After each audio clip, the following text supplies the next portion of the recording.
Hey, everyone. Tonight, we are traveling not into castles or battlefields, but into a world far quieter. A place of cold stone, dim lanterns, and the soft scratch of quills on parchment. A world where the greatest battles were fought, not with swords, but with ideas. We're stepping into the life of the medieval student, one of the earliest scholars in Europe, wandering narrow streets with ink-stained fingers, half-starved, sleep-deprived, yet burning with the hope that knowledge might change their future. Imagine waking in a drafty attic, 5 students packed into a single freezing room, your breath turning white in the dawn. Your only pillow is a bundled cloak, your mattress just a thin layer of straw that pricks your skin. Outside, the cathedral bells echo through the cloisters, calling you to a lecture hall colder than the streets. Books are too expensive to own. Food is a luxury. Rules are strict, punishments harsh, and your entire education depends on the voice of one master reading aloud from a manuscript you're not allowed to touch. Yet beneath the hardship is a strange, luminous hope, a belief that learning matters, that somewhere in the maze of Latin phrases, theological debates, and sleepless nights, you might uncover a truth older than kings and deeper than faith. Before we begin, if these quiet journeys through forgotten corners of history help you relax, you're welcome to subscribe, only if it genuinely brings you comfort. Tell me where you're listening from, and what hour the candles are burning in your room tonight. Now, settle back. Feel the cold stone under your feet, the weight of a borrowed cloak around your shoulders, the faint smell of wax, ink, and winter wind drifting through a cloister arch. Let's step into the life of a medieval university student, a life of discipline, hunger, brilliance, and the quiet birth of academic tradition that still shapes our world today. Part 1. Entering the world of learning. The relentless grip of the road, cold and unforgiving beneath your rough boots, had been your constant companion for days.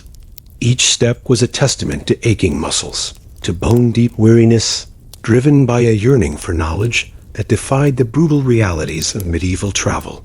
Mud clung stubbornly to your worn leather, sucking at your feet with every laborious stride, a pervasive, cloying reminder of the indifferent earth. A small sack containing a few crusts of stale bread and a precious piece of dried cheese was clutched tightly in one hand, its meager weight a constant reminder of hunger. In the other, a borrowed cloak, coarse wool, offered scant protection against the biting autumn wind, a fragile shield against the pervasive chill. Hope, tenuous but fierce, was your only true companion, for you walked for days along muddy roads, clutching a small sack of bread and a borrowed cloak, hoping you don't get robbed before you arrive. The medieval landscape, even in its quiet beauty, was a realm of profound peril for the lone traveler. Vast, untamed forests bordered the narrow, rutted tracks, their dense shadows concealing unseen dangers.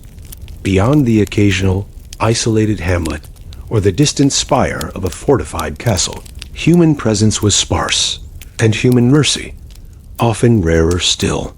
Every bend in the road, every thicket, every rise in the terrain became a potential ambush point, stirring a constant low-grade apprehension, a gnawing fear that whispered of bandits, of desperate vagrants, or worse, of outlaws lurking in the wilderness. Imagine the crisp, biting air, thick with the earthy scent of damp soil, decaying leaves, and the subtle tang of wood smoke from distant, unseen hearths. The sounds were few. The rhythmic squelch of your boots in the mud, the whisper of the wind rustling through bare branches, and the ceaseless beat of your own anxious heart. The sky above, often a vast, unbroken expanse of bruised gray, hung heavy with the promise of more rain, or the first unwelcome flakes of snow. The hunger in your belly, a dull, persistent ache, served as a grim counterpoint to the intellectual hunger that propelled you forward. The crust of bread, dry and hard, offered only fleeting sustenance, its meager calories quickly consumed by the immense physical exertion of walking. Each gulp of cold, unpurified water from a roadside stream was a gamble, a potential source of dysentery, a constant threat to your already precarious health. Your borrowed cloak, thick but worn, offered minimal defense against the penetrating cold and damp. The incessant chill seeped through its coarse fibers, clinging to your skin, slowly stealing precious body heat. You pulled it tighter, hunching your shoulders, trying to make your form smaller, less visible, a desperate attempt to ward off both the elements and the predatory gaze of unseen eyes. The destination, a distant university town, glimmered in your mind like a beacon of profound promise, a sanctuary of knowledge, a gateway to a different life. But the journey itself was a brutal crucible, stripping away illusions, hardening the spirit, teaching lessons of resilience and unwavering determination. You were a scholar, yes, but first and foremost, a survivor, navigating a world that offered little mercy to the vulnerable. The thought of being robbed, of losing your few precious possessions, the small amount of coin, the basic provisions, the very cloak that shielded you, was a profound, terrifying dread. Such a loss could mean the end of your journey, the dashing of your dreams, a forced return to the relentless toil of peasant life, or worse, succumbing to the elements alone on the desolate road. Hope, however fragile, was your truest companion. It propelled you forward, one muddy step after another, through the encroaching dusk, towards the distant promise of intellectual light. The idea of learning, of engaging with ancient texts, of debating profound philosophies, of escaping the harsh realities of manual labor. This was the powerful, intoxicating lure that drove you onwards, defying every hardship, every danger. The sun, a tired eye, began its swift descent, painting the western sky in hues of bleeding purple and fiery orange. A brief, beautiful farewell to a day of relentless travel. The darkness, which brought amplified fears, was swiftly gathering, urging a quicker pace, a more vigilant gaze. You walk for days along muddy roads, clutching a small sack of bread and a borrowed cloak, hoping you don't get robbed before you arrive. The journey to the university was a profound, terrifying reality of medieval life, a chilling reminder that one day in the Middle Ages would be a total nightmare. It was a calm, immersive journey into the world of Europe's earliest students, charting the unseen horrors beneath the glory, forever tethered to the relentless burden of travel and the quiet despair of a life without true safety, always seeking the promise of knowledge through the unseen hand of ancient order. Days of muddy roads and gnawing hunger finally yielded to the outskirts of a bustling town. Its narrow streets thronged with merchants, artisans, and a surprising number of young men in simple robes.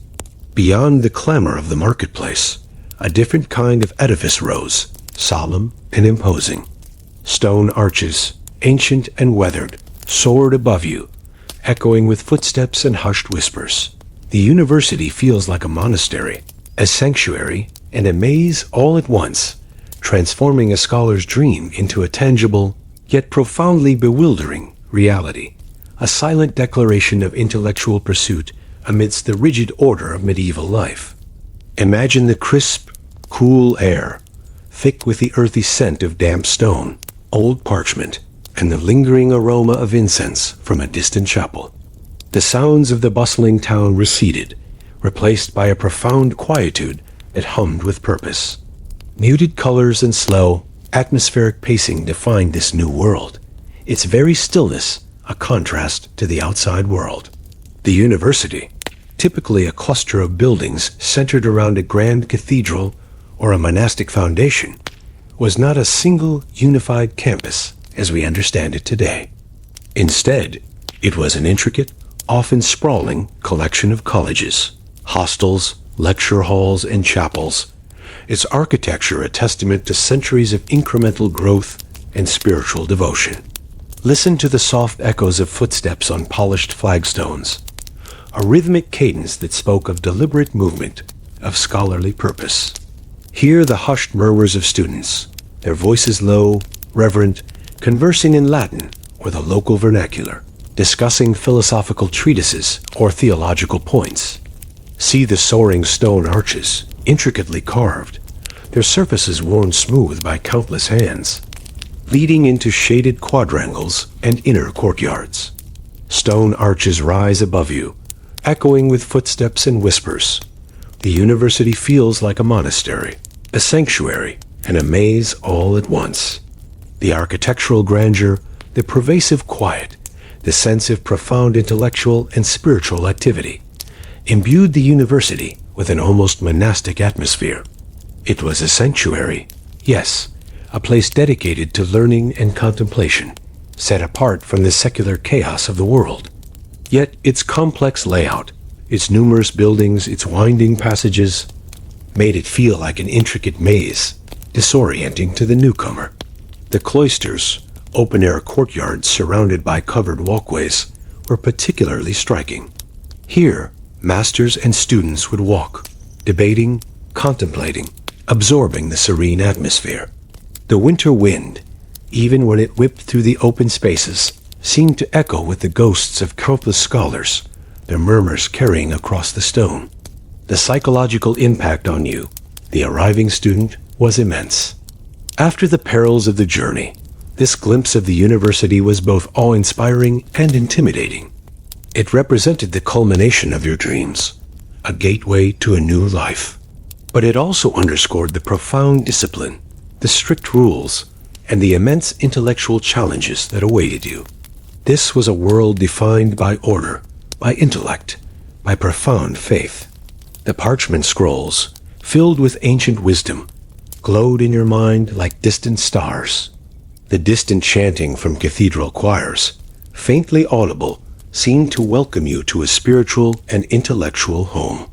Its story, carved in every stone arch, whispered of ancient wisdom. First glimpse of the cloisters was a profound reality of medieval academic life, a chilling reminder that one day in the Middle Ages would be a total nightmare. It was a calm, immersive journey into the world of Europe's earliest students, charting the unseen horrors beneath the glory, forever tethered to the relentless pursuit of knowledge and the quiet awe of a civilization deeply connected to its pervasive, ritualistic reverence for sacred learning, where even a building spoke of profound purpose. Beyond the awe-inspiring cloisters and the solemn murmur of scholarly whispers, the daily reality for a medieval university student was far removed from gilded comforts. The journey to the university concluded not with a private chamber, but with a stark confrontation with communal living. Renting a bed in a cold student room was a pervasive, often miserable, reality. You share a drafty attic with 4 other students. Straw mattresses line the floor, and the single shutter rattles all night, transforming personal space into a crowded, frigid battleground, testing endurance and amplifying the constant grinding discomfort of medieval student life.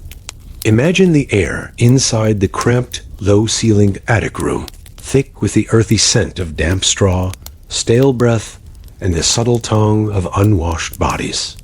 The sounds were no longer the hushed murmurs of scholars. They included the low snores of sleeping companions, the rhythmic creak of wooden planks, and the incessant rattle of the single crude shutter. Winter wind echoing through stone quadrangles found its way into every crack, amplifying the pervasive chill. Student housing in medieval universities was typically rudimentary. Wealthy students might afford a small, private room, but for the vast majority, particularly the poor, communal living was the only option. Hostels or private rented rooms were often overcrowded, with multiple students sharing a single, drafty space. Listen to the low snores of your fellow students, their bodies huddled together under warm blankets, their breathing a constant, intrusive presence. Hear the rhythmic creak of wooden floorboards, protesting the constant movement, the subtle settling of the ancient building. See the cramped interior, its rough timber beams dark with age, its mud-daubed walls bare, illuminated only by the faint, flickering glow of a single tallow candle or a shared lamp. You share a drafty attic with 4 other students. Straw mattresses line the floor, and a single shutter rattles all night. The beds were typically simple straw mattresses, laid directly on the wooden floor, offering scant comfort against the cold. These mattresses, stuffed with hay or chaff, were prone to accumulating dust, dirt, and inevitably, fleas and lice, adding to the pervasive discomfort. The room was perpetually drafty, cold air seeping in through cracks in the timber-board walls, through gaps around the ill-fitting door, and most persistently, from around the single, crude wooden shutter that covered the window opening. The wind, even when a low sigh, made the shutter rattle incessantly through the night, a relentless, grating sound that defied any hope of deep, uninterrupted sleep. The psychological impact was immense. The constant lack of privacy, the pervasive cold, the relentless noise, and the profound discomfort eroded mental fortitude, making concentration difficult, amplifying anxiety, and intensifying the yearning for a quiet, warm corner.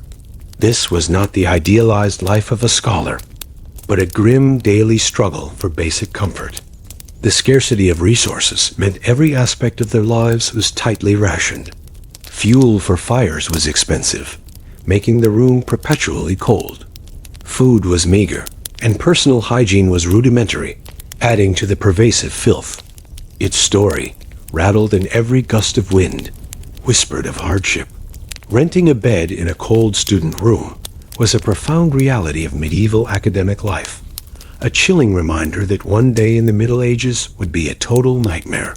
It was a calm, immersive journey into the world of Europe's earliest students, charting the unseen horrors beneath the glory, forever tethered to the relentless burden of communal living and the quiet despair of a life without true personal space, lived under the constant shadow of cold and noise.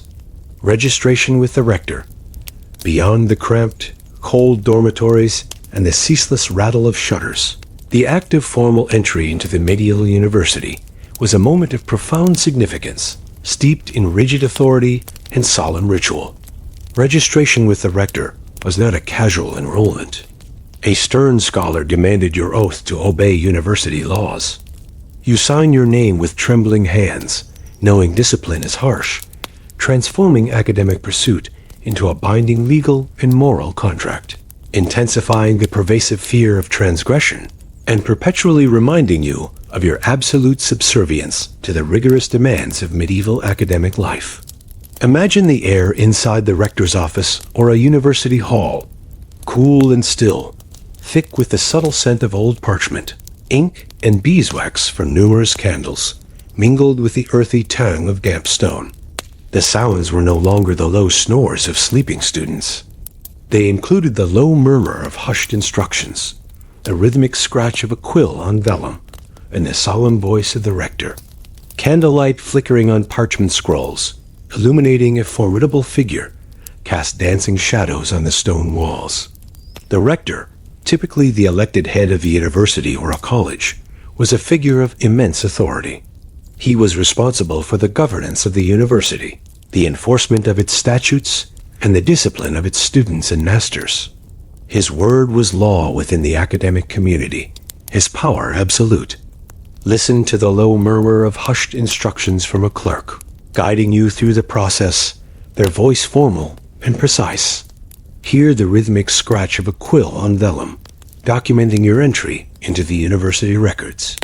See the stern face of the rector, his eyes sharp and unwavering, his expression one of unwavering authority, his presence radiating an intimidating gravitas. A stern scholar demands your oath to obey university laws. You sign your name with trembling hands, knowing discipline is harsh. Before being formally admitted as a student, you were required to swear a solemn oath. This oath bound you to uphold the university's statutes, to obey its officials, to live a moral and chaste life, often in accordance with clerical expectations, and to respect the customs of the academic community. You would sign your name, often with a trembling hand, on a parchment roll or in a heavy register, marking your formal entry into this new demanding world. For many, who were unaccustomed to formal legal documents, this act carried immense symbolic weight, a profound personal commitment to a strict code of conduct. Discipline is harsh. The university, often operating under ecclesiastical authority, enforced its laws with brutal efficiency. Transgressions breaking curfew, engaging in public brawls, insulting a master, or failing to adhere to academic standards could lead to severe punishments, fines, public whipping, imprisonment in the university's own cells, or, most terrifyingly, expulsion, ending your academic dreams and forcing a return to a life of manual labor. The psychological impact was immense. The constant awareness of these strict laws, the knowledge that any deviation could lead to severe retribution, created a pervasive tension. It fostered a profound sense of self-censorship, a meticulous adherence to academic and social norms, and a constant fear of transgression. This registration was more than just a bureaucratic formality. It was a profound rite of passage, transforming a hopeful individual into a formal member of a privileged, yet rigorously disciplined, academic community. Its story, written in every tremulous signature, whispered of strict conformity. Registration with the rector was a profound reality of medieval academic life, a chilling reminder that one day in the Middle Ages would be a total nightmare. It was a calm, immersive journey into the world of Europe's earliest students, charting the unseen horrors beneath the glory, forever tethered to the relentless pursuit of knowledge and the quiet awe of a civilization deeply connected to its pervasive, rigid academic hierarchy, where even a signature carried immense unspoken power. Buying books you could not afford, beyond the stern gaze of the rector and the daunting oath of obedience, the pursuit of knowledge in a medieval university presented an immediate, crushing economic reality. Buying books you cannot afford was a pervasive, inescapable struggle. Manuscripts cost more than a mule, so you rent them by the hour, copying by candlelight until your eyes burn, transforming intellectual pursuit into a relentless battle against scarcity, and underscoring the immense value of knowledge in an age before the printing press, where every word was a precious, hard-won commodity. Imagine the air inside a scriptorium, or a rented student room, cool and still, thick with the subtle scent of old parchment, ink, and beeswax from a precious candle, mingling with the earthy tang of damp stone. The sounds were no longer the low murmur of solemn oaths. They included the rhythmic scratch of a quill, the soft rustle of expensive vellum, and the hushed murmurs of students engaged in relentless copying. Candlelight flickering on parchment scrolls, illuminated faces etched with profound concentration and overwhelming fatigue. In the Middle Ages, long before the invention of the printing press, every book was a unique, handwritten manuscript. Producing them was an incredibly labor-intensive and expensive process, involving the painstaking preparation of vellum, animal skin, the slow work of scribes, and the artistic embellishment of illuminators. Consequently, books were rare, treasured objects, typically owned by monasteries, cathedrals, universities, or wealthy nobles. Listen to the rhythmic scratch of a quill on precious vellum, a constant, insistent sound in the hushed scriptorium or rented room. Hear the low murmur of students, their voices strained by fatigue, reading aloud from a borrowed text or whispering notes to themselves. See the immense, heavy manuscripts, their bindings rich leather, their pages filled with intricate, beautiful script, lying open on a low desk, illuminated by the precarious glow of a candle. Manuscripts cost more than a mule, so you rent them by the hour, copying by candlelight until your eyes burn. A single well-made manuscript could indeed cost more than a sturdy mule, a significant investment for a wealthy merchant, and utterly beyond the means of a poor student. To gain access to knowledge, students resorted to meticulous, laborious copying. They would rent books by the hour, or for a brief, precious few days from university stationers or from fellow wealthier students. Their time was then spent, often through long nights, copying line after line, word by word, onto their own much cheaper parchment or wax tablets. The candle, a precious commodity, would burn low, its smoky flame struggling against the encroaching darkness, illuminating their relentless task. The psychological impact was immense. The constant strain on their eyes, burning from the flickering candlelight, and the meticulous focus on tiny script, was a relentless physical torment. The profound fatigue, the gnawing hunger, the freezing cold of their cramped rooms, all were amplified by this endless, meticulous labor. But the hunger for knowledge, the desire to possess their own copy of a vital text, drove them forward. Mistakes had to be carefully scraped off the vellum with a knife, a slow, painstaking process. The fear of damaging the rented manuscript, of incurring a heavy fine, added another layer of anxiety. Its story, written in every painstaking copy, whispered of profound dedication. Buying books you cannot afford was a profound reality of medieval academic life, a chilling reminder that one day in the Middle Ages would be a total nightmare. It was a calm, immersive journey into the world of Europe's earliest students, charting the unseen horrors beneath the glory, forever tethered to the relentless pursuit of knowledge and the quiet despair of a life defined by immense scarcity, where every copied word was a profound act of endurance. Part 2. Days of Study and Struggle. Beyond the dimly lit student rooms and the relentless toil of copying expensive manuscripts, the true heart of medieval academic life pulsed in its great halls, demanding an unwavering commitment from its students. The cold morning lecture was a pervasive, often miserable reality. Before sunrise, you sit in a freezing hall as a master reads aloud in Latin.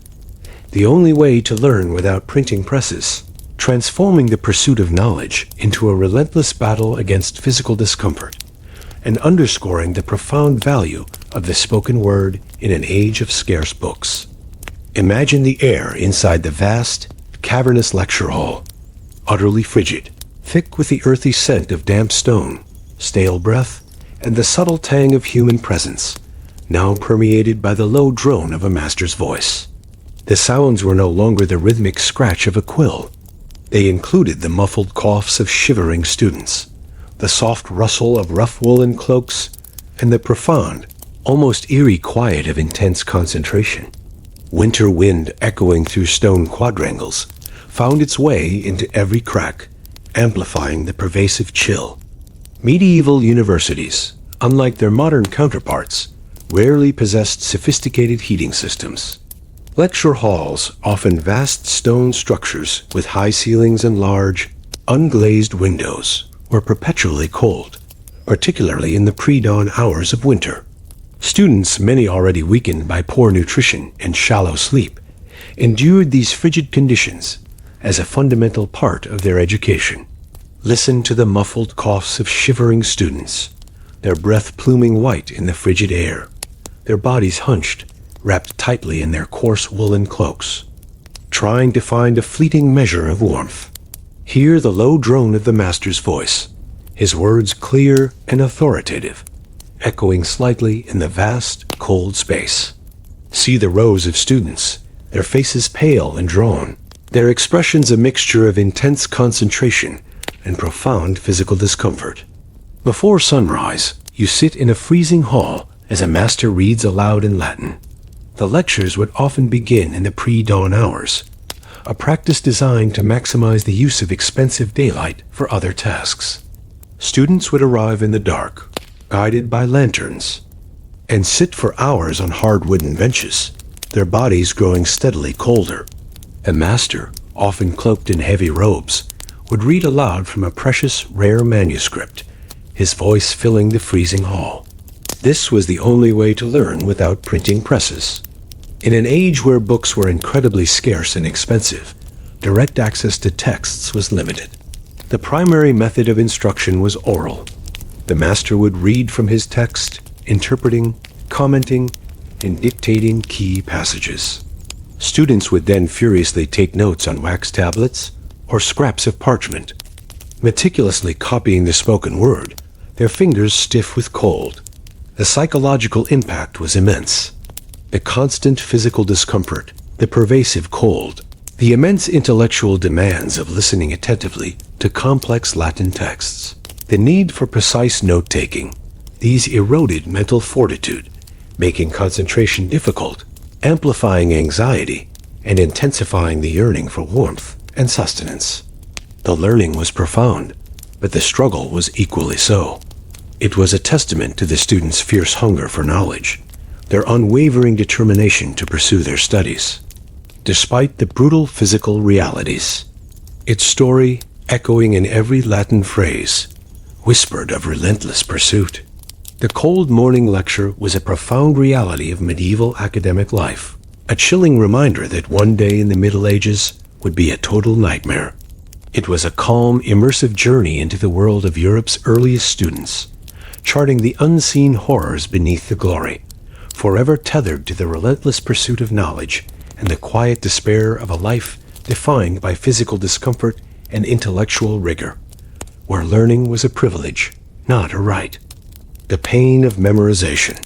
Beyond the bone-chilling cold of the morning lecture, where masters' voices echoed through freezing halls, the true burden of medieval academic life lay in a relentless intellectual demand. The pain of memorization was a pervasive, excruciating reality.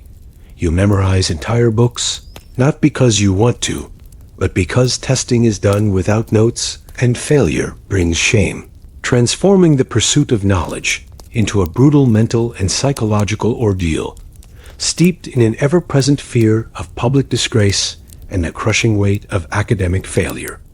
Imagine the air inside a cramped, cold student room, thick with the earthy scent of damp straw, stale breath, and the subtle tang of human presence, now permeated by the acrid smell of burning tallow and profound mental exhaustion. The sounds were no longer the low drone of a master's voice. They included the hushed murmurs of students repeating verses, the soft rustle of turning pages, and the profound, almost eerie silence of intense concentration. Candlelight flickering on parchment scrolls, illuminated faces etched with weariness and profound, desperate focus. In medieval universities, long before the widespread availability of printed books or the common use of personal notes during examinations, memorization was the cornerstone of academic study. Students were expected to internalize vast quantities of information, entire philosophical treatises, legal codes, theological arguments, and biblical texts.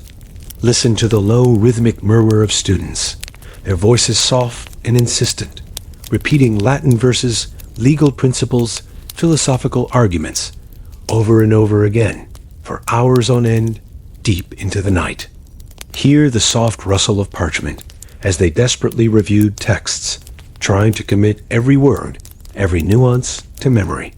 See the faces of young men, their eyes burning from candlelight, their brows furrowed in intense concentration, their minds pushed to their absolute limits. You memorize entire books, not because you want to, but because testing is done without notes and failure brings shame. The motivation was not always intellectual curiosity. It was often driven by the brutal necessity of survival. Exams were typically oral, public affairs, conducted by masters who expected precise, verbatim recall of texts and arguments. To be caught referring to notes, or to demonstrate a lack of memorization, was an immediate and profound failure. Failure brings shame. In a medieval society obsessed with honor and reputation, academic failure, particularly in such a public context, was a source of immense disgrace. It brought shame not just upon the student, but upon his family, his village, and his benefactors. It could lead to severe penalties, public reprimands, fines, delayed graduation, or most terrifyingly, expulsion from the university, ending all dreams of a scholarly or ecclesiastical career. The psychological impact was immense. The constant pressure to memorize vast quantities of material, the fear of making a mistake, of publicly failing, created a pervasive tension. It eroded mental fortitude, making concentration difficult, amplifying anxiety, and intensifying the physical discomforts of cold, hunger, and sleep deprivation. Headaches were common, stomachs gnawed with nervous hunger, and dreams were often filled with jumbled texts and terrifying questions. This relentless demand for memorization shaped the medieval academic mind, fostering a unique blend of intellectual discipline and rote learning. It was a profound daily struggle, fought not with swords, but with the raw power of memory. Its story, whispered in every repeated verse, spoke of relentless mental struggle. The pain of memorization was a profound reality of medieval academic life, a chilling reminder that one day in the Middle Ages would be a total nightmare. It was a calm, immersive journey into the world of Europe's earliest students, charting the unseen horrors beneath the glory. Forever tethered to the relentless pursuit of knowledge and the quiet despair of a life defined by intellectual rigor, where failure carried the indelible mark of profound public shame. Beyond the freezing lecture halls and the agonizing demands of memorization, medieval university towns pulsed with a different kind of intellectual energy, one that often spilled from hushed debates into public, sometimes violent, confrontation. Arguments in the street were a pervasive, vibrant reality. Students from different nations argue about Aristotle in noisy taverns. Philosophy debated like a street fight, transforming abstract intellectual discourse into a visceral, passionate, and often dangerous public spectacle, underscoring the intense, volatile nature of early academic life. Imagine the air, thick with the pungent aroma of stale ale, wood smoke, and the subtle tang of human presence, now permeated by the loud clamor of heated voices and the rhythmic thud of tables. The sounds were no longer the hushed murmurs of students. They included the passionate shouts of debaters, the crashing of overturned chairs, and the sudden, sharp cry of a brawl. Distant chanting from cathedral choirs was lost in the chaos, replaced by the raw, untamed sounds of intellectual and physical conflict. Medieval universities were vibrant, often unruly communities, attracting thousands of students from across Europe. These students, often young men far from home, gathered in bustling urban centers, forming distinct nations based on their region of origin. These nations, while fostering camaraderie, also bred fierce rivalries, both academic and social. Listen to the passionate shouts of students, their voices raised in fervent argument, their words often in Latin, but their emotions raw and unrestrained. Hear the crashing of overturned chairs, the smashing of earthenware mugs, the sudden, sharp cry of a brawl erupting as philosophical differences escalated into physical confrontation. See the crowded taverns, their tables pushed aside, their patrons scattering, as students, often fueled by cheap ale and intellectual pride, engaged in spontaneous, violent debates. Students from different nations argue about Aristotle in noisy taverns. Philosophy debated like a street fight. The works of Aristotle, particularly his Logic and Metaphysics, formed a cornerstone of medieval university curricula. Students would spend countless hours studying his texts, developing complex arguments, and honing their rhetorical skills. But these debates were not confined to the classroom. They spilled into the public spaces of the town, particularly the taverns. In these noisy taverns, fueled by cheap ale and intellectual fervor, students from different nations would engage in heated disputations, defending their masters' interpretations of Aristotle, challenging rival philosophical schools, or simply asserting their intellectual superiority. What began as a verbal argument could quickly escalate into a full-blown street fight, with fists, benches, and even daggers serving as extensions of their philosophical disagreements. The psychological impact was immense. The intensity of these debates, the passion with which ideas were defended, the very real risk of physical violence, transformed academic pursuit into a visceral, dangerous undertaking. It fostered a unique blend of intellectual pride and street-level pugilism, where a man's understanding of philosophy could be as important as his ability to wield a club.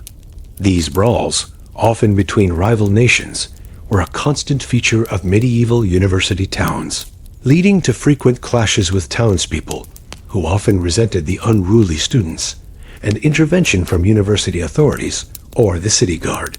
They were a vivid manifestation of the volatile, passionate nature of early academic life. Its story, echoing in every shouted argument, spoke of intellectual fervor. Arguments in the street were a profound reality of medieval academic life, a chilling reminder that one day in the Middle Ages would be a total nightmare. It was a calm, immersive journey into the world of Europe's earliest students, charting the unseen horrors beneath the glory, forever tethered to the relentless pursuit of knowledge and the quiet despair of a life defined by intellectual rigor, where philosophy was debated like a street fight, and even a casual argument carried the weight of profound social and physical peril. Copying manuscripts for hours. Copying manuscripts for hours was a pervasive, excruciating reality. Ink stains your hands as you copy line after line. The candle burns low, and mistakes must be scraped off with a knife, transforming intellectual pursuit into a meticulous, agonizing act of transcription, steeped in profound physical discomfort and the ever-present fear of error. Imagine the air inside a cramped, cold student room, thick with the earthy scent of damp parchment, stale breath, and the pungent aroma of lamp oil, mingled with the subtle tang of iron gall ink. The sounds were no longer the passionate shouts of debaters. They included the rhythmic scratch of a quill, the soft rustle of turning pages, and the profound, almost eerie silence of intense concentration. Candlelight flickering on parchment scrolls, its uncertain glow casting dancing shadows. Illuminated faces etched with profound weariness and desperate focus. In medieval universities, long before the invention of the printing press, books were incredibly scarce and expensive. The primary way for a student to acquire a text, beyond expensive rentals, was to painstakingly copy it by hand. This was a monumental task, demanding immense patience, meticulous precision, and an unwavering commitment to intellectual labor. Listen to the rhythmic scratch of a quill on rough parchment, a constant, insistent sound that vibrated through the small, cold room, marking each precisely formed letter. Hear the soft rustle of turning pages, the gentle shift of the borrowed manuscript, its precious contents being transferred, line by painstaking line, to your own cheaper vellum or paper.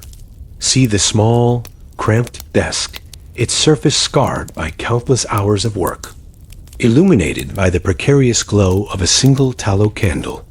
Ink stains your hands as you copy line after line. The candle burns low, and mistakes must be scraped off with a knife. Your fingers, stiff with cold and aching from constant gripping of the quill, would inevitably become stained with iron gall ink, its dark, persistent color marking your skin like a badge of ceaseless toil. Line after line, page after page, the meticulous transcription continued, hours bleeding into one another in a relentless cycle of precise, demanding effort. The candle, a precious commodity, burned low, its smoky flame struggling against the encroaching darkness. As its wax dwindled, the light would dim, casting longer, more unsettling shadows, intensifying the strain on your eyes. The fear of the candle dying before you finished your assigned portion, of being plunged into absolute darkness, was a constant, gnawing anxiety, and mistakes must be scraped off with a knife. Vellum, made from animal skin, was expensive and difficult to prepare. A mistake in copying, a misplaced letter, a blot of ink, these could not simply be erased. They had to be meticulously scraped off the vellum with a sharp, small knife, a slow, painstaking process that risked damaging the precious page and consuming even more valuable time. The fear of such errors, of ruining a costly piece of material, was immense. The psychological impact was profound. The constant strain on your eyes, burning from the flickering candlelight, and the meticulous focus on tiny script, was a relentless physical torment. The profound fatigue, the gnawing hunger, the freezing cold of your cramped room, all were amplified by this endless, meticulous labor. But the hunger for knowledge, the desire to possess your own copy of a vital text, drove you forward, transforming suffering into a profound act of endurance. Its story, written in every ink-stained finger, whispered of relentless pursuit. Copying manuscripts for hours was a profound reality of medieval academic life, a chilling reminder that one day in the Middle Ages would be a total nightmare. It was a calm, immersive journey into the world of Europe's earliest students, charting the unseen horrors beneath the glory. Forever tethered to the relentless pursuit of knowledge and the quiet despair of a life defined by physical discomfort and intellectual rigor, where every word was hard-won, and every mistake a painful, indelible mark.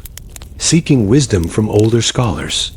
Seeking wisdom from older scholars was a delicate, persistent pursuit. Senior masters walked the cloisters, muttering to themselves. You chased them for advice, hoping for a single helpful sentence, transforming casual encounters into desperate intellectual quests, and underscoring the immense value of direct personal instruction in an age where information was scarce and intellectual illumination prized above all else. Imagine the air inside the university cloisters, cool and still, thick with the subtle scent of old parchment, damp stone, and the faint, sweet tang of beeswax from a distant chapel. The sounds were no longer the rhythmic scratch of a quill. They included the gentle rustle of scholars' robes, the low murmur of contemplative voices, and the soft echo of footsteps on polished flagstones. Distant chanting from cathedral choirs mingled with the rustle of wind echoing through stone quadrangles, creating an atmosphere of profound intellectual activity. The senior masters, the most learned and respected scholars of the university, were formidable figures. They held immense intellectual authority, their minds filled with vast repositories of knowledge, theology, philosophy, law, medicine, astronomy, acquired through years of intense study and contemplation. Their lectures were formal, but the true gems of their wisdom were often gleaned in less formal settings. Listen to the low, continuous murmur of senior masters, their voices often lost in contemplation. As they walked the cloisters, their heads bowed, their hands perhaps clasped behind their backs. Hear the soft rustle of their academic robes, the gentle tap of their staffs on the flagstones, a rhythmic cadence that spoke of profound intellectual purpose. See the clusters of students, their faces etched with eagerness, discreetly following, waiting for the opportune moment. Senior masters walked the cloisters, muttering to themselves. You chased them for advice, hoping for a single helpful sentence. The cloisters, the open-air courtyards surrounded by covered walkways, were popular spaces for contemplation and informal discussion. Here, senior masters would often walk, lost in thought, sometimes muttering to themselves, working through complex philosophical problems. For a student, this was a rare opportunity for direct engagement, a chance to glean personal insight beyond the formal curriculum. Chasing them for advice was a delicate art. To interrupt too abruptly, to pose a question inappropriately, could risk a sharp rebuke or a dismissive wave. You had to approach with profound respect, waiting for a pause in their contemplation, choosing your words with meticulous care, hoping to catch their attention, to elicit a single profound insight, a helpful sentence that could illuminate a complex problem or guide your studies. The psychological impact was immense. The constant pressure to seek out and absorb knowledge, the profound respect for the masters, the fear of appearing ignorant or presumptuous, these shaped every interaction. The anticipation of a helpful sentence, a moment of direct instruction from such a revered mind, could be a powerful motivator.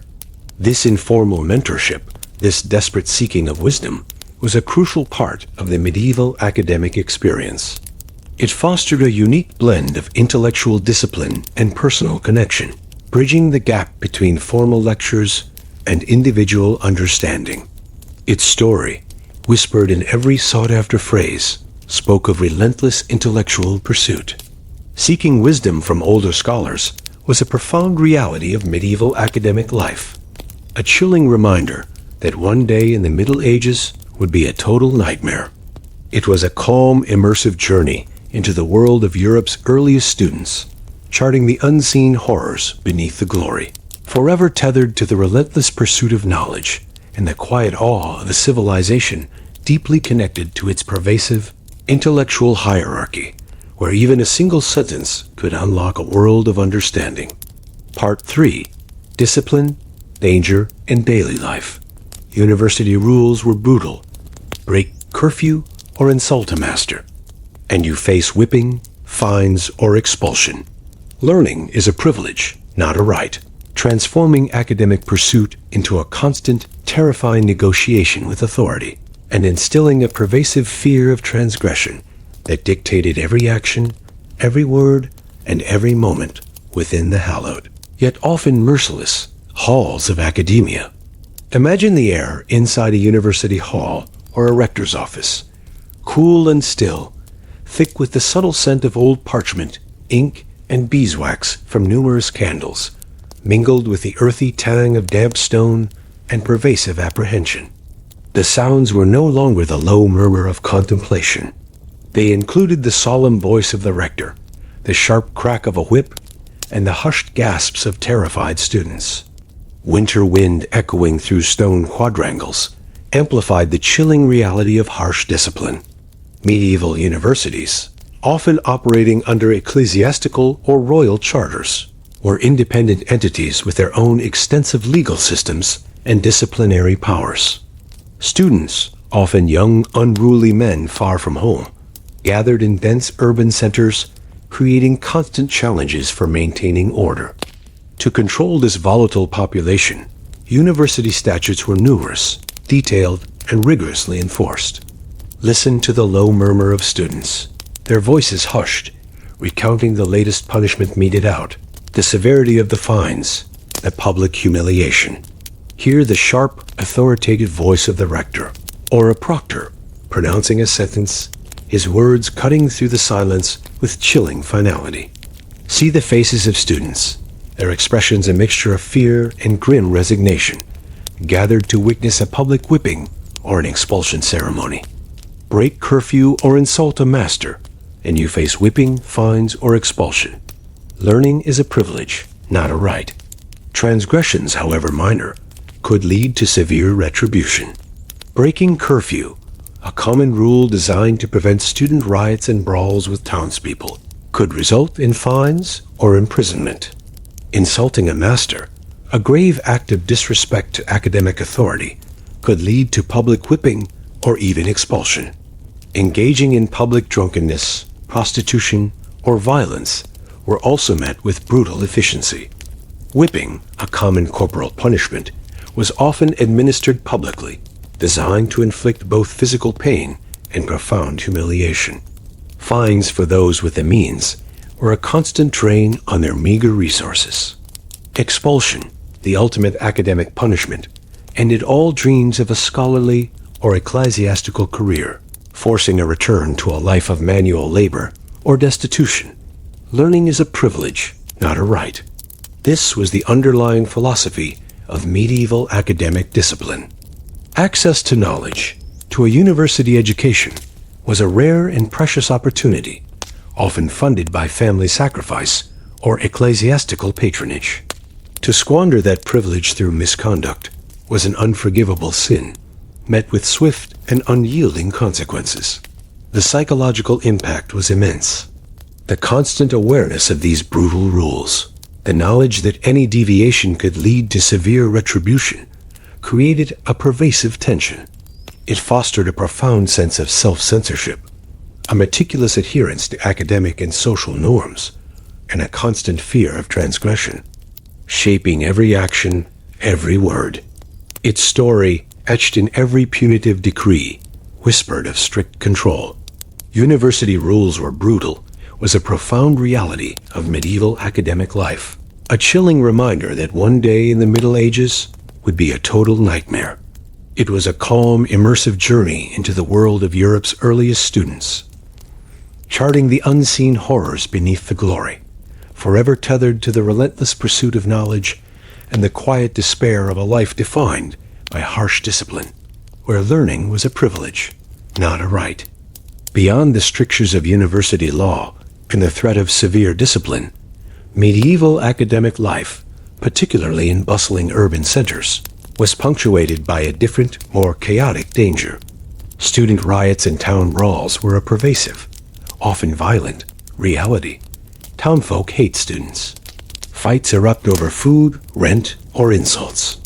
Sometimes entire universities are forced to flee, transforming scholarly pursuits into moments of terrifying urban chaos and underscoring the fragile, often hostile, relationship between down and town.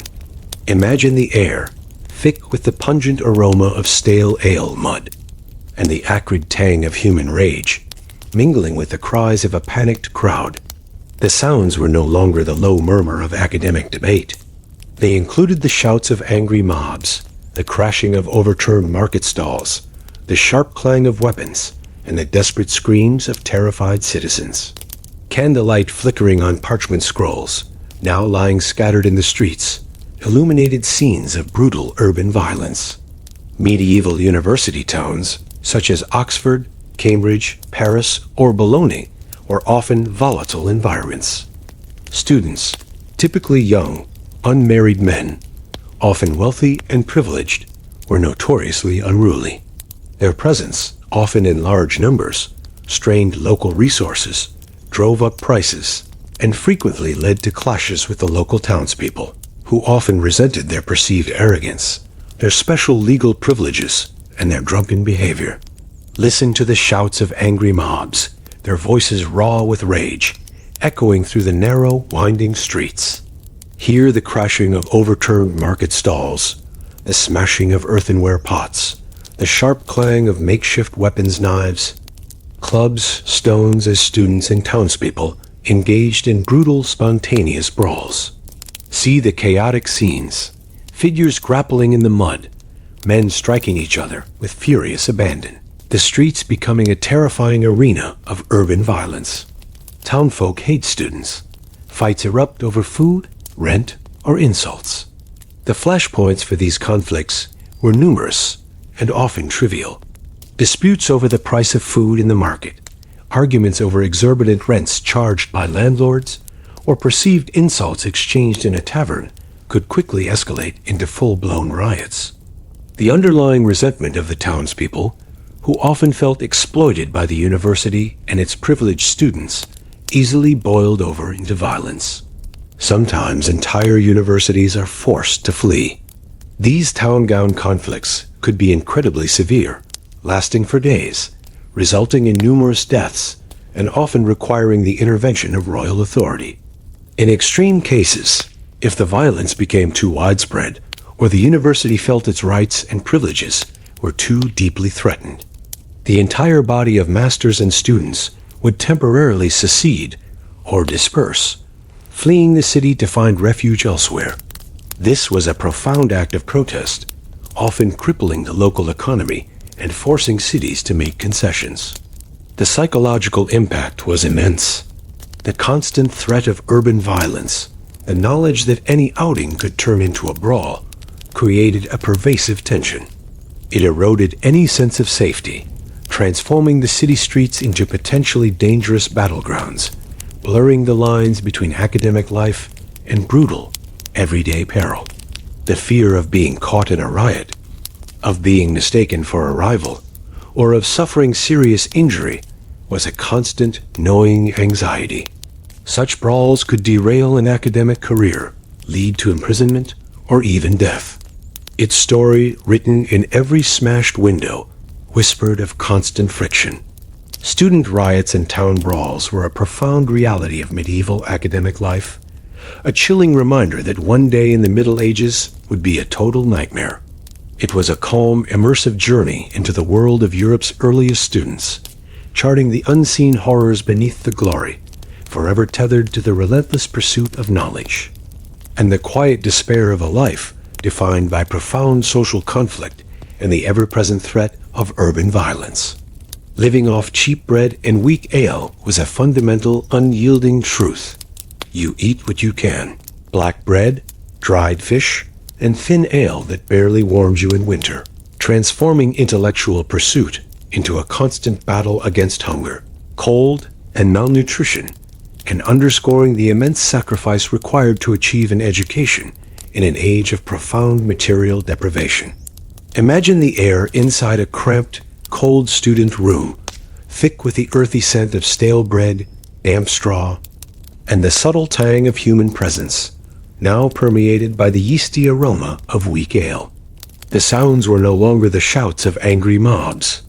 They included the low murmur of hungry bellies, the rhythmic crunch of hard bread, and the soft sighs of students trying to find satisfaction in meager fare.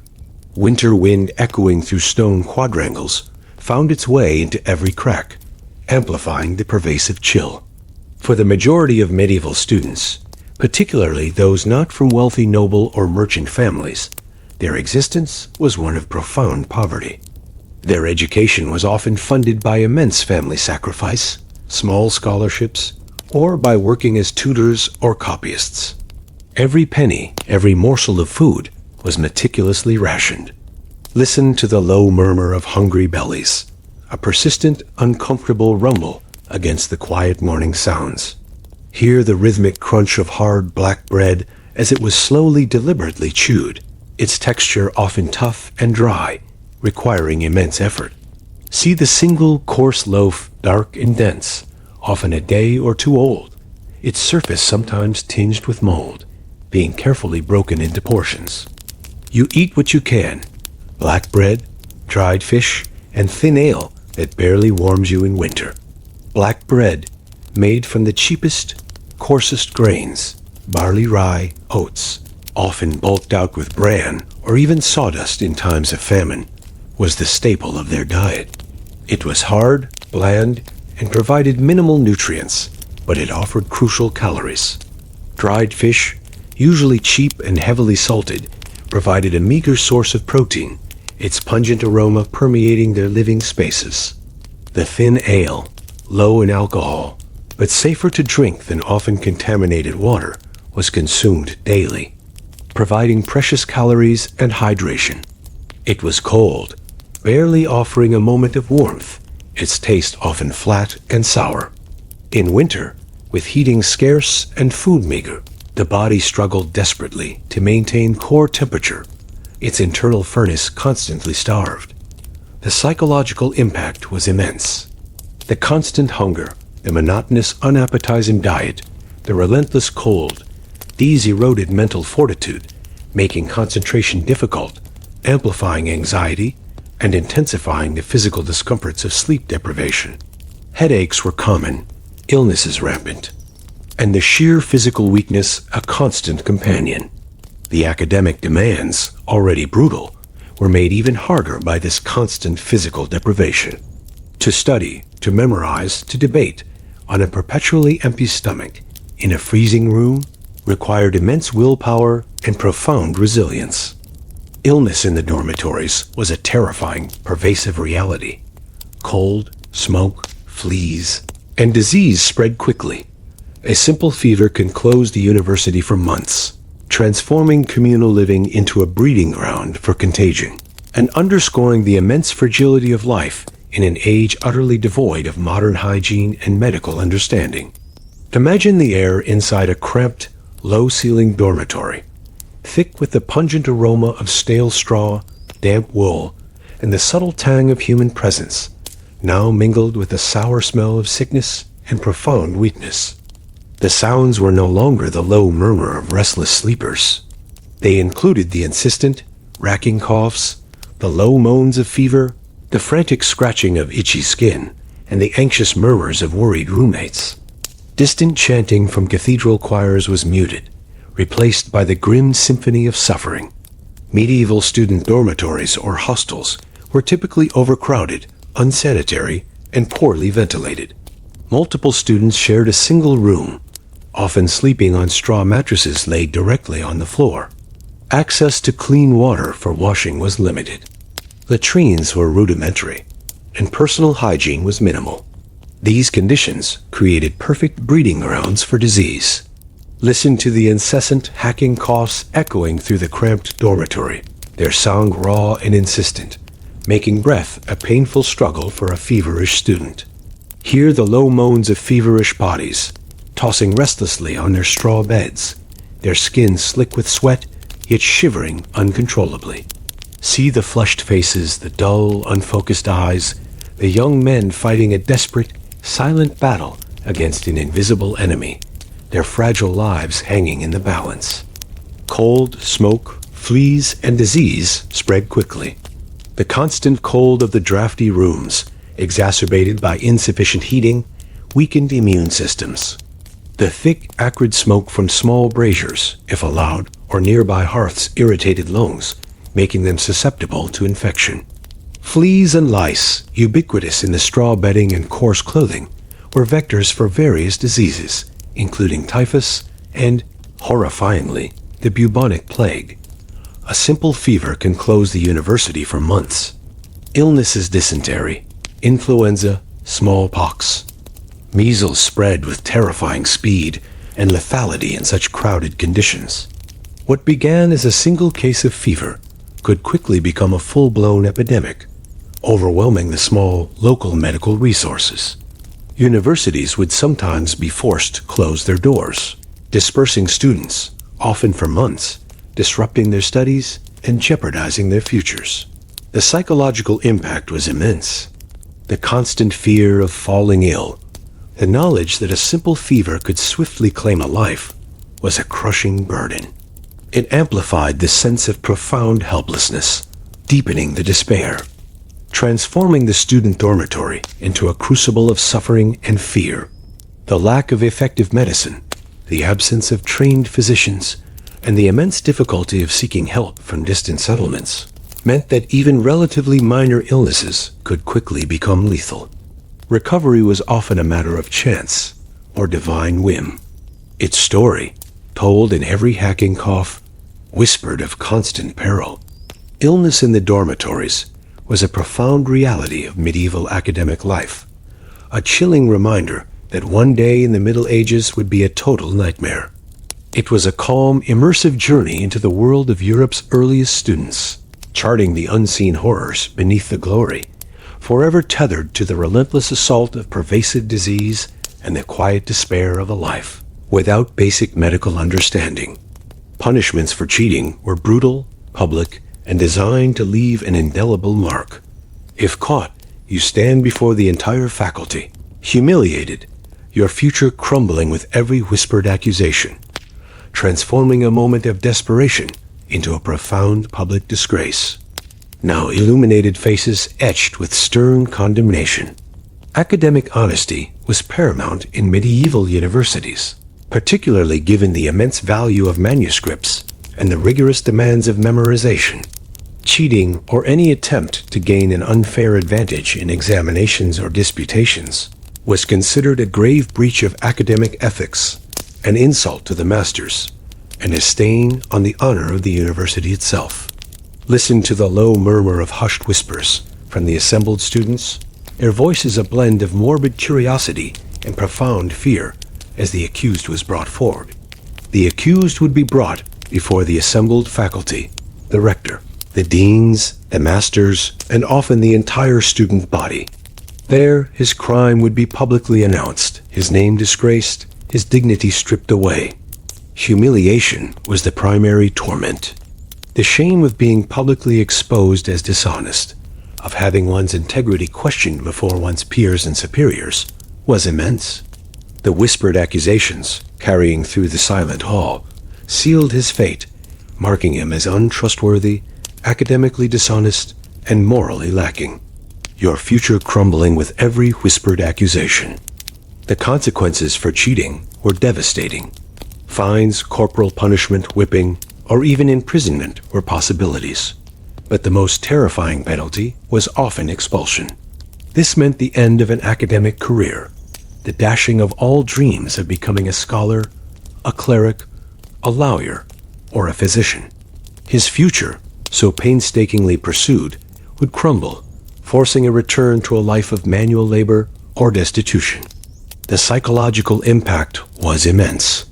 The constant fear of being caught, of public disgrace, of the irreparable damage to one's reputation, created a pervasive tension. It forced individuals to adhere meticulously to academic honesty, even under the immense pressure of demanding examinations. Punishments for cheating were a profound reality of medieval academic life, a chilling reminder that one day in the Middle Ages would be a total nightmare. It was a calm, immersive journey into the world of Europe's earliest students, charting the unseen horrors beneath the glory, forever tethered to the relentless pursuit of knowledge and the quiet despair of a life defined by harsh discipline, where academic integrity was absolute, and a single act of dishonesty carried the weight of a ruined future. Part 4. The Inner World of Knowledge. For the struggling student, immersed in a sea of ancient texts and complex debates, a moment of profound revelation would sometimes occur, a sudden illumination of the mind. The first time you understand Latin was a transformative, almost miraculous experience. A sudden moment. A sentence finally makes sense, and the world feels wider, brighter, alive with ancient voices, unlocking a universe of knowledge and forging an indelible connection to the wisdom of the past. Imagine the air inside a cramped, cold student room, thick with the earthy scent of damp parchment, stale breath, and the subtle tang of human presence, now permeated by the quiet hum of intellectual awakening. The sounds were no longer the rhythmic scratch of a quill. They included the soft rustle of turning pages, the distant murmur of monastic chants, and the profound, almost eerie silence of intense concentration. Candlelight flickering on parchment scrolls, its uncertain glow, now seemed to brighten with an inner intellectual light. Latin was the universal language of medieval scholarship, of the church, of law, and of medicine. For a student from a rural village, steeped only in the local vernacular, learning Latin was a formidable challenge. It involved mastering complex grammar, a vast vocabulary, and the intricate nuances of classical rhetoric. Hours were spent in grammar lessons, in rote memorization of texts, often without full comprehension. Listen to the low murmur of your own voice, repeating Latin phrases, verbs, declensions, over and over again, their meaning often elusive, a jumble of abstract sounds. Hear the patient, rhythmic instruction of a master, translating complex passages, slowly, painstakingly, syllable by syllable. See the parchment scroll, its columns of Latin script dense and intimidating, its words a barrier to a world of profound thought. A sudden moment, a sentence finally makes sense, and the world feels wider, brighter, alive with ancient voices. Then, in a flash of profound insight, often after weeks or months of relentless struggle, a sentence would simply click. The grammatical structure, the vocabulary, the philosophical concept, all would suddenly coalesce, making perfect, crystalline sense. It was a moment of intellectual liberation, a sudden, breathtaking revelation that transformed abstract symbols into profound meaning. The world feels wider, brighter, alive with ancient voices. This sudden understanding was akin to a veil being lifted. The world of ancient Rome, of Greek philosophy, of patristic theology, a vast, rich tapestry of human thought, suddenly became accessible. The voices of Cicero, of Augustine, of Aristotle, of Plato, began to speak directly to your mind, offering wisdom, challenging assumptions, expanding your understanding of the universe. The psychological impact was immense. This moment of intellectual clarity, this sudden understanding, was profoundly exhilarating. It affirmed your capacity for learning, validated your immense sacrifices, and fueled a fierce, insatiable hunger for more knowledge. It transformed the arduous struggle into a joyous pursuit, offering a glimpse of the intellectual glory that awaited. It was a crucial milestone in your academic journey, a profound transformation from a mere student of grammar to a nascent scholar, capable of engaging directly with the foundational texts of Western thought. Its story, written in every newly understood phrase, whispered of profound awakening. The first time you understand Latin was a profound reality of medieval academic life, a chilling reminder that one day in the Middle Ages would be a total nightmare. It was a calm, immersive journey into the world of Europe's earliest students, charting the unseen horrors beneath the glory, forever tethered to the relentless pursuit of knowledge and the quiet awe of a civilization deeply connected to its pervasive intellectual hierarchy, where a single sentence could unlock a universe of understanding. The mystique of the masters was a profound, pervasive reality. Some teachers are brilliant, others drone endlessly. But all of them hold your future in their ink-stained hands, transforming a diverse group of scholars into arbiters of destiny, and instilling a constant, pervasive awe, mingled with profound apprehension, that shaped every lecture, every disputation, and every whispered hope for academic advancement. Imagine the air inside a vast, cavernous lecture hall, cool and still, thick with the subtle scent of old parchment, ink, and beeswax from numerous candles, mingled with the earthy tang of damp stone. The sounds were no longer the rhythmic scratch of a quill. They included the low drone of a master's voice, the rustle of students taking notes, and the profound, almost eerie silence of intense concentration. Distant chanting from cathedral choirs mingled with the echoes of their pronouncements. The masters, the professors of the medieval university, were figures of immense intellectual and social prestige. They held doctorates, had years of rigorous study and teaching behind them, and were often ordained clerics. They occupied the highest rung of the academic hierarchy, their word often carrying profound weight, not just in the classroom, but within the university and the wider intellectual community. Listen to the low drone of a master's voice, his words filling the cold hall, sometimes with profound insight, sometimes with tedious repetition. Hear the rustle of students taking notes on wax tablets or parchment scraps, frantically trying to capture every word, every nuance of his lecture. See the master, often cloaked in heavy academic robes, seated at a high lectern, his face etched with intellectual rigor, his hands often stained with ink from countless hours of writing and study. Some teachers are brilliant, others drone endlessly, but all of them hold your future in their ink-stained hands. The quality of teaching varied immensely. Some masters were charismatic, brilliant orators, capable of illuminating complex philosophical or theological concepts with astonishing clarity, inspiring their students to intellectual heights. Others, however, were dull, repetitive, their lectures a monotonous drone, their passion for scholarship long since extinguished by years of academic routine. Regardless of their individual brilliance, all masters held immense power over their students' futures. They set the curriculum, delivered the lectures, conducted the examinations, and ultimately decided who would pass, who would graduate, and who would be deemed worthy to advance to higher degrees, or to teach themselves. Their judgment was absolute, their favor crucial for a student's academic and professional advancement. The ink-stained hands, a visual testament to countless hours spent copying, writing, and studying, were both literal and symbolic. They represented the master's profound intellectual authority, his mastery of written knowledge. But they also symbolized his power to write a student's academic fate, to award degrees, to grant promotions, or to condemn to failure. The psychological impact was immense. The constant pressure to impress, to absorb every word, to perform flawlessly in examinations, created a pervasive tension.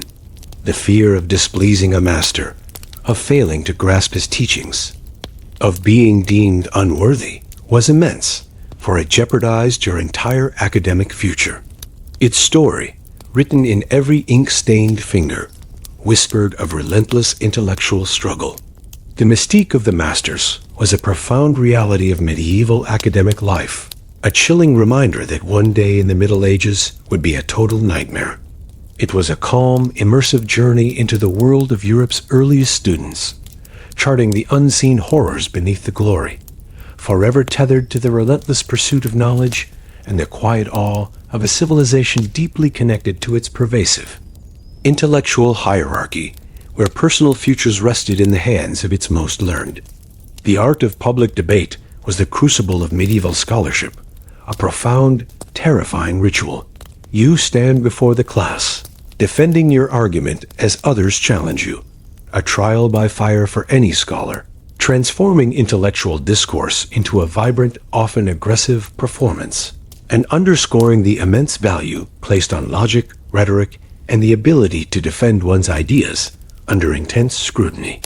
Imagine the air inside a university hall, cool and still, thick with the subtle scent of old parchment, ink, and the pervasive aroma of human apprehension, mingling with the intellectual fervor of sharp minds. The sounds were no longer the low drone of a master's voice. They included the crisp intonation of Latin arguments, the sharp interjections of challengers, and the profound, almost electric silence of intense intellectual focus. Distant chanting from cathedral choirs was muted, replaced by the thrilling clash of ideas. Public disputations were a cornerstone of medieval university education, particularly in the faculties of theology and philosophy. They were formal, highly structured debates, often held in public forums or lecture halls, where students, and sometimes masters, would propose a thesis and then defend it against challenges from their peers and superiors. This was the ultimate test of a scholar's intellectual prowess. Listen to the crisp, clear intonation of Latin arguments, their precise grammar, and complex rhetorical structures filling the hall. Hear the sharp, often aggressive, interjections of challengers, their voices rising with intellectual passion, seeking to expose flaws, to present counter-arguments. See the students, their faces etched with concentration, their eyes fixed on the speaker, acutely aware of the intellectual drama unfolding. You stand before the class, defending your argument as others challenge you. A trial by fire for any scholar. The stage was often a raised platform or a designated space in the front of the lecture hall. You, the student, would stand before your peers and masters, presenting your thesis a carefully constructed argument on a theological, philosophical, or legal topic. Then, the challenges would begin. Fellow students, and most terrifyingly, masters, would barrage you with questions, counter-arguments, and logical traps, testing your understanding, your logic, your rhetorical skill. This was a profound trial by fire. It demanded not just memorization, but deep comprehension, analytical rigor, and the ability to think quickly on your feet, to formulate coherent responses, to defend your ideas under immense pressure. A weak argument, a logical fallacy, a rhetorical misstep, these would be immediately seized upon and ruthlessly exposed. The psychological impact was immense. The fear of public humiliation, of failing to defend one's argument, of appearing ignorant before one's peers and masters, was profound. It fostered a unique blend of intellectual courage and relentless preparation, driving students to push their minds to their absolute limits. This ritual reinforced the immense value placed on logic, rhetoric, and critical thinking. It was a rigorous training in intellectual combat, preparing future scholars, lawyers, and clerics for a world where the power of argument could be as potent as any weapon. Its story, written in every sharp rebuttal, whispered of intellectual prowess. The art of public debate was a profound reality of medieval academic life, a chilling reminder that one day in the Middle Ages would be a total nightmare. It was a calm, immersive journey into the world of Europe's earliest students, charting the unseen horrors beneath the glory, forever tethered to the relentless pursuit of knowledge and the quiet awe of a civilization deeply connected to its pervasive intellectual hierarchy, where every argument was a trial and every word a weapon. Part 5. The University After Dark. As the curfew bells echoed through the deserted streets of the medieval university town, plunging it into an enforced silence and a palpable sense of danger, not all students meticulously adhered to the strictures of monastic discipline. Beneath the veneer of academic rigor and nightly confinement, a different, more illicit form of communal life often flourished. Secret student feasts were a pervasive hidden reality. In hidden rooms, students gather with stolen wine and roasted meat, laughing off the stress of endless study, transforming forbidden's revelry into a defiant act of camaraderie, a brief escape from the brutal realities of their lives, and a testament to youthful rebellion. Imagine the air inside a small, cramped student room, thick with the pungent aroma of cheap wine, roasted meat, and the subtle tang of human presence, mingled with the earthy scent of damp stone. The sounds were no longer the low murmur of whispered prayers. They included the hushed clink of earthenware mugs, the low rumble of whispered jokes, and the sudden, muffled bursts of laughter. Candlelight flickering on parchment scrolls, now scattered on the floor, illuminated faces flushed with stolen joy and defiance. Despite the university's strict rules curfew, prohibitions against excessive drinking, and the constant scarcity of food students, particularly those with a bit of coin or a cunning knack for acquisition, often found ways to circumvent the rules. The long, dark nights spent in cold, drafty rooms presented an irresistible opportunity for illicit gatherings. Listen to the hushed clink of earthenware mugs, carefully passed from hand to hand, filled with cheap, often watered wine. Hear the low rumble of whispered jokes, their humor crude but effective, providing a release from the intense pressure of academic study. See the small, cramped room, its single shutter rattling, filled with a dozen or so students, their faces illuminated by the flickering candlelight, their expressions a mixture of weariness and rebellious joy. In hidden rooms, students gather with stolen wine and roasted meat, laughing off the stress of endless study. The hidden rooms were often the private chambers of wealthier students, or secluded corners within a hostel, carefully chosen for their discreetness. They, stolen wine, might be purloined from a master cellar, or acquired illicitly from a sympathetic tavern keeper. The roasted meat, a rare luxury for most students, might be a secretly purchased chicken or a piece of smuggled game, cooked over a small, carefully concealed brazier. The laughter was often low, muffled, quickly stifled if a footstep was heard outside the door. It was laughter born of defiance, a release of the immense stress of endless study, constant memorization, and the pervasive fear of failure. It was a moment of communal indulgence, a fleeting escape from the relentless academic grind and the harsh physical conditions. The psychological impact was immense. These secret feasts provided a crucial outlet for youthful energy, for rebellion against authority, for forging bonds of camaraderie that transcended academic rivalry. They were moments of profound human connection, reminding students that they were not just scholars, but young men yearning for connection and moments of unburdened joy. The risk of discovery was ever present.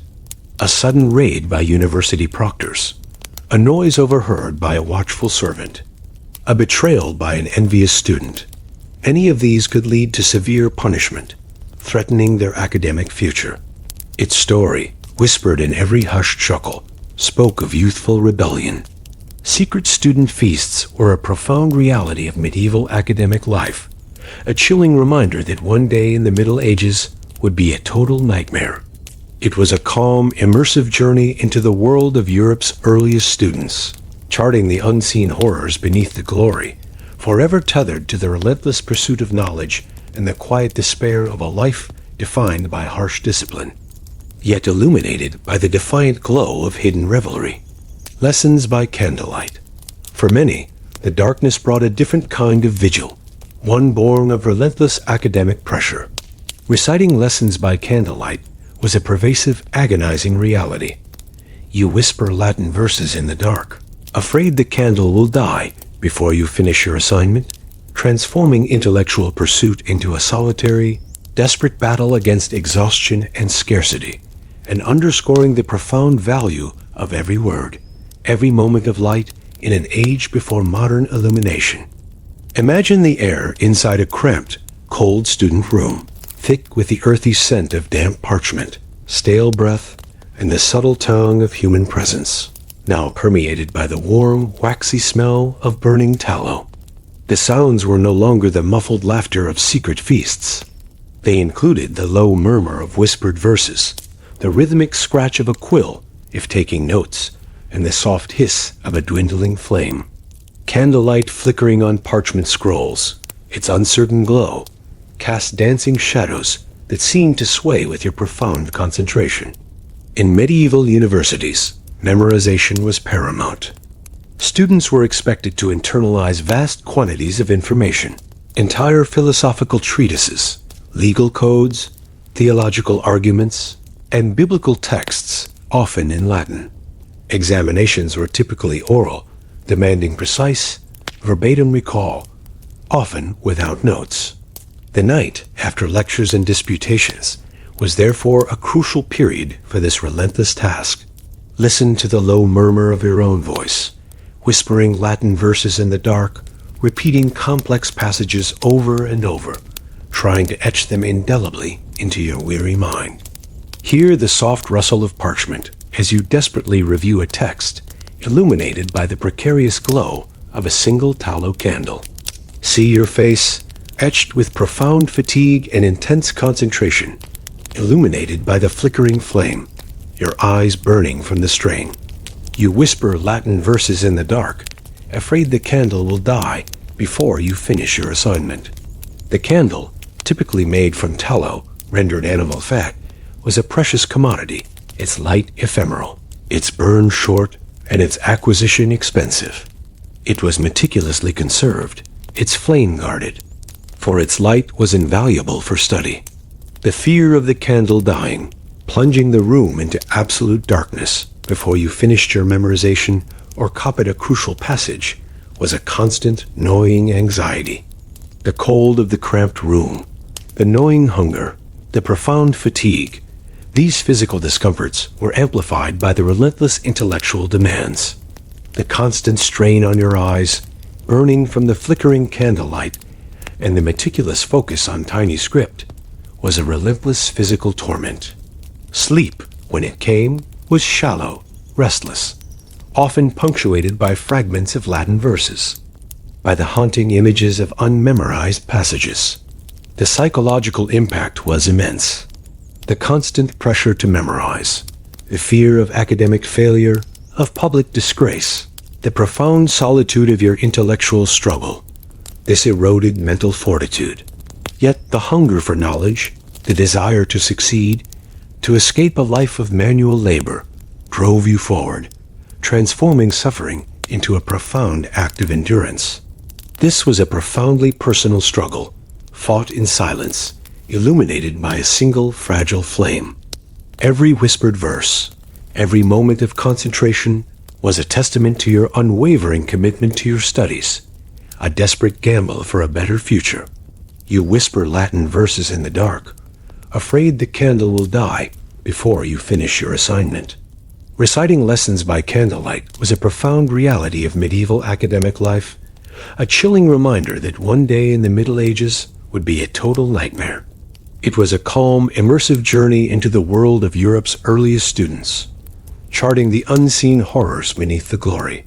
Forever tethered to the relentless pursuit of knowledge and the quiet despair of a life defined by harsh discipline, where every word was hard-won, and every moment of light a precious, fragile gift. Dreams of future glory.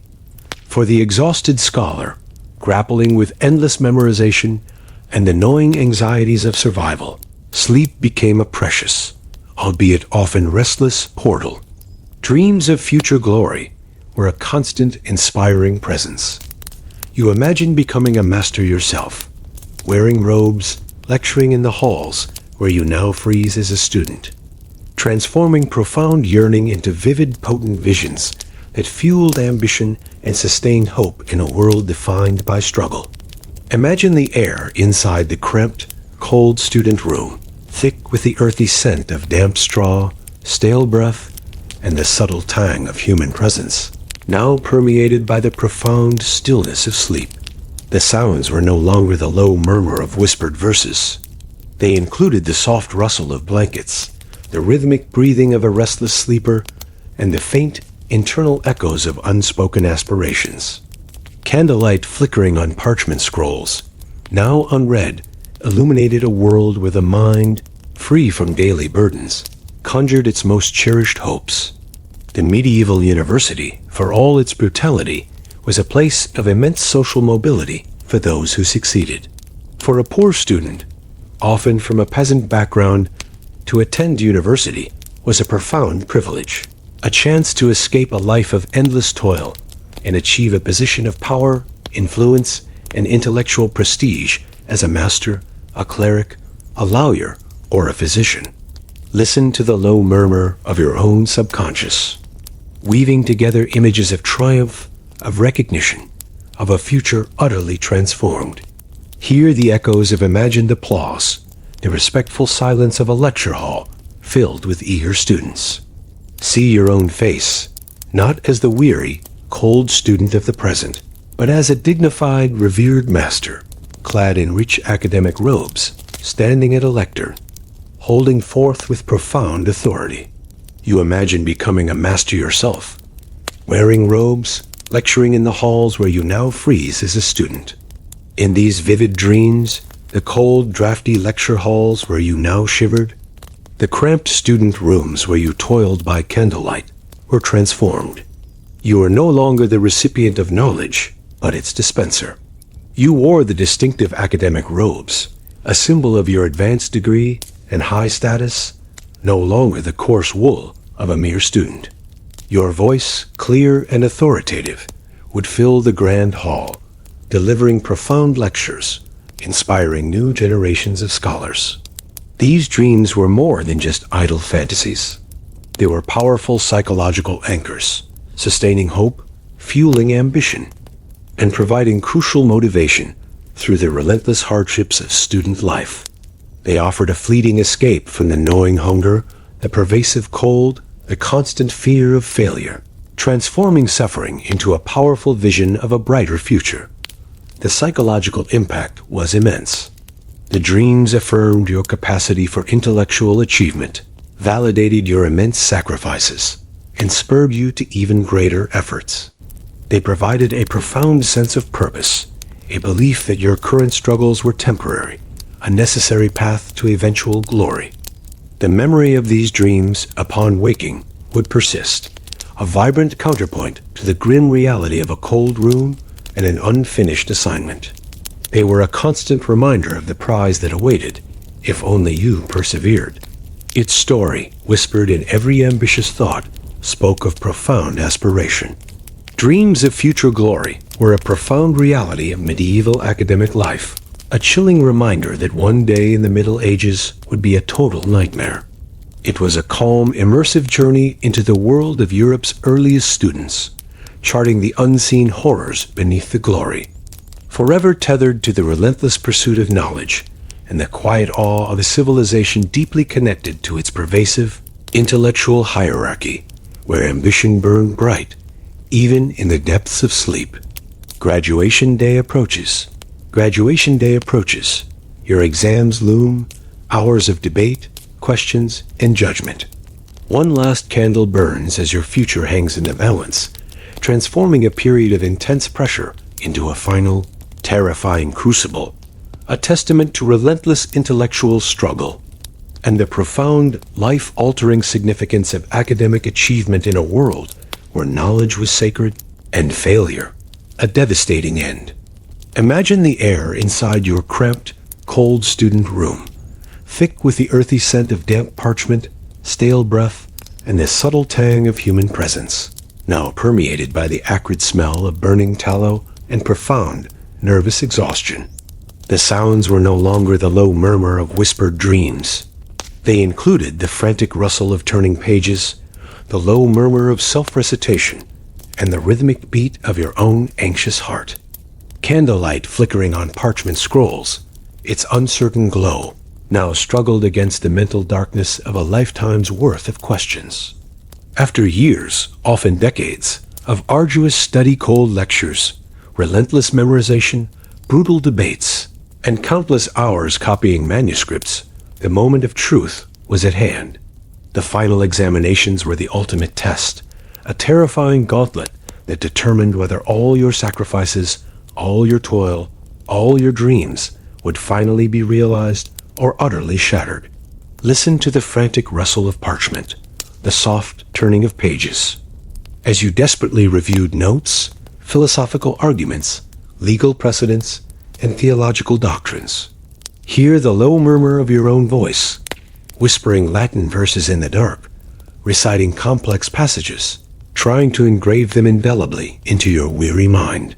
See the table, piled high with texts, illuminated by the precarious, dwindling glow of a single tallow candle, its flame a solitary beacon against the overwhelming anxiety. Your exams loom, hours of debate, questions, and judgment. These were not modern written tests. Medieval university exams were typically oral, public disputations, lasting for hours, often days. You would stand before a panel of stern, unyielding masters, defending a thesis, answering complex questions, engaging in rigorous intellectual combat. Your knowledge, your logic, your rhetorical skill, your very composure would be relentlessly scrutinized. One last candle burns as your future hangs in the balance. The candlelight, a precious commodity, was meticulously conserved, its flame guarded, for its light was invaluable for these final desperate hours of preparation. The fear of the candle dying, of being plunged into absolute darkness before your final review was complete, was a profound, symbolic dread. The psychological impact was immense. The pressure was overwhelming, almost unbearable. Failure, after so many years of sacrifice, meant not just personal shame, but public disgrace, a profound loss of honor, and a crushing end to all hopes of an academic or ecclesiastical career. The knowledge that your entire future hinged on these next few hours, on your ability to perform flawlessly under intense scrutiny, filled you with pervasive terror. Sleep, if it came at all, was a shallow, restless thing, punctuated by fragments of Latin questions, by haunting images of demanding masters, by the relentless beat of your anxious heart. The cold of the room, the gnawing hunger, the profound fatigue, these physical discomforts were amplified by the immense internal struggle. This was the final crucible, the ultimate test of your intellectual and spiritual fortitude. To pass was to achieve glory, to enter a privileged fraternity, to claim a life profoundly different from the one you had left behind. To fail was to return to the obscurity from which you had so desperately sought to escape. Its story, written in every flickering flame, whispered of ultimate trial. Graduation day approaches was a profound reality of medieval academic life, a chilling reminder that one day in the Middle Ages would be a total nightmare. It was a calm, immersive journey into the world of Europe's earliest students, charting the unseen horrors beneath the glory, forever tethered to the relentless pursuit of knowledge and the quiet awe of a civilization deeply connected to its pervasive intellectual hierarchy, where every exam was a life-altering judgment, and the flicker of a last candle held the weight of a scholar's entire future.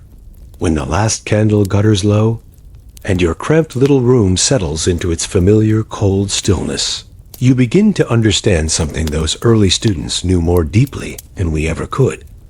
That learning was never just an activity, but a hardship, a calling, a quiet, relentless pilgrimage of the mind. Long before warm libraries, before bright classrooms, before ideas could be carried on glowing screens, there were young men huddled in stone chambers, breath misting in the winter air, copying lines of ink until their fingers cramped and their eyes blurred. They walked freezing streets before dawn to hear lessons whispered in Latin. They memorized entire books by firelight, praying the flame would last long enough to reach the final page. They argued in taverns, debated in cloisters, lived on bread so hard could crack a tooth, all for the hope that knowledge might make their world a little larger. And yet, for all the struggle, there was a strange beauty in it too. The echo of footsteps beneath ancient arches, the smell of parchment and cold stone, the thrill of finally understanding a single difficult sentence, the shared suffering in crowded dormitories, where students whispered their lessons into the dark, hoping tomorrow's exam would not break them. Their lives were harsh, but they were filled with a quiet, unwavering purpose, the kind that burns softly, like a candle shielded by cupped hands. And maybe that is the lesson their world leaves behind. That enlightenment isn't sudden. It isn't grand. It isn't the strike of lightning we imagine. It is slow, patient, hard-earned, a fragile glow built word by word, night after night, by people who refuse to let the darkness win. So rest now. Let the halls fall silent. Let the cloisters fade into shadow. Let the cold wind outside the shutter drift far, far away. You have walked, in imagination, through the oldest corridors of learning, beside students who studied not for comfort, but for possibility. Sleep well tonight, knowing you carry a little of their quiet determination into your own gentle dreams. Good night, and may the soft light of their warm candles guide you peacefully into sleep